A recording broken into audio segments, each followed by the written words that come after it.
I'm not going to claim to be a skip diver or anything, but I have saved thousands of pounds over the years by, well, saving other people's junk. Most of the time, they're items that have been left out for people to take, but if I spot something in a skip, ask the owner's permission, they're always more than happy for me to free up some space and lovingly restore their cast-offs, just like this one. This is a restoration antique table, and they usually come in a nest of 3. I see these discarded all the time because they're quite dated, and this one's fairly scuffed and has lost its glass top. But I'm going to be your fairy godmother, buddy. Let's start with a good clean. I'm using a degreaser so I can remove any oil that might prevent the paint from adhering. Remember to finish this off with clean water. It really helps to create a key, so I'm using a fine 120 grit sandpaper, brushing away any dust and wiping with a touch of methylated spirit on a lint-free cloth. This now needs to dry. Whenever I'm doing projects like this, I visit my local brewers to see which products they have that might suit the task in hand.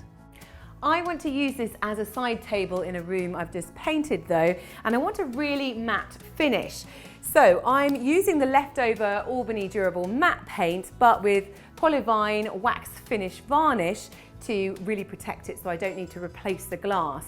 Now, when painting furniture, it's a good idea to have a system in place. So I always start with it upside down, and if it's small enough, a lazy Susan can help with mobility. I'm priming with Bradite 1 Cam because it's a stain blocking adhesion primer as well as a paint finish. So after painting the legs, I turn it the right way up and use a brush and roller on the larger surface on top. You need to wait at least an hour before repeating the process with the Albany durable matte. You will probably need a couple of coats of this.